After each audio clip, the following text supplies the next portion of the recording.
Okay, so one thing I noticed I wear everything cross draw. So all the pretty brads are kind of in backwards for me, so that's no big deal. What I was telling you about, Lee, like, obviously I wanted this knife to be a weapon because I'm going to kill a lot of things with it. I have this hog here that was shot by a friend of mine, they gave it to me. But it can't just be a weapon, it's got to be a tool too. This knife is going to move really well up and down. It feels a little bit more right-handed than it does left-handed, but I think that's just the way the handle ground out. But anyway, I'm just going to use this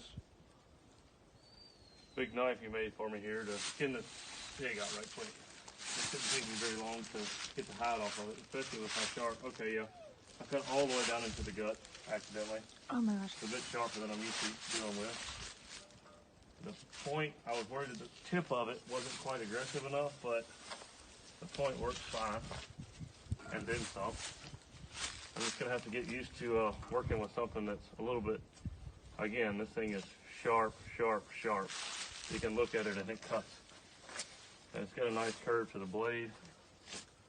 This hog will be shirtless in a moment. I think I went through the ribs there when I was going to de-gut it.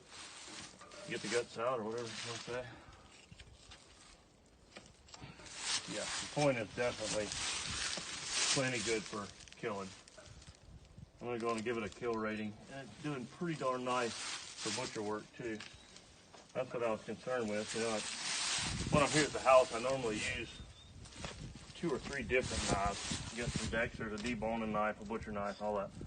But I was wanting something that I could not just kill pigs with, but carry around every day, you know, as and use for anything I needed it for. Skin pigs or deer or whatever. Also, not just be a straight killer, but a tool as well. It feels pretty good. It's got a nice place for my thumb here to brace it a little. And the curve of the blade lets it really work along with the skin to get the skin off of it here. Okay, and if you make a little boo-boo, you just cut the thing in half because this thing is so sharp. Now we'll just go and take the shirt all the way off this thing. If I can, like I say, stop slicing all the way through it because sharp.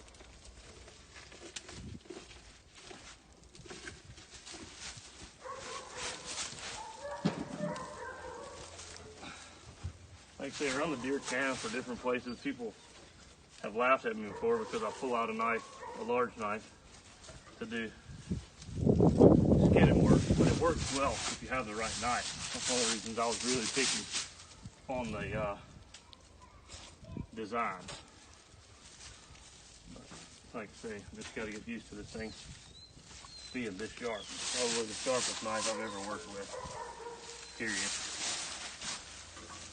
Which is plus, dull knife will feel like you're more likely to cut yourself with a dull knife because you work too hard. I think I can maybe just show this thing to a pig and they'll skin themselves.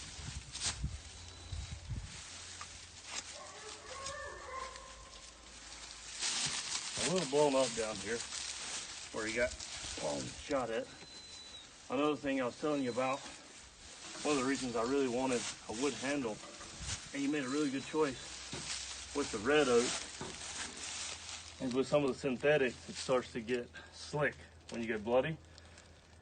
This red oak is real grainy even after it's sanded smooth, and it just really holds texture good, really helps keep a good grip on your knife if you're in a hurry or doing a job where there's a lot of blood involved or such.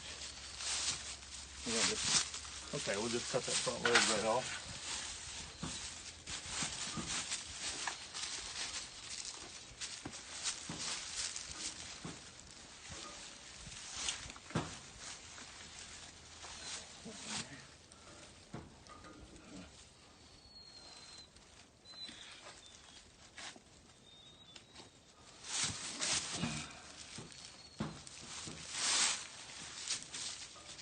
See how we roll that joint?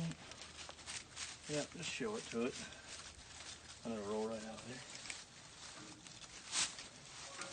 there. All right. It's gonna be awesome. Thanks.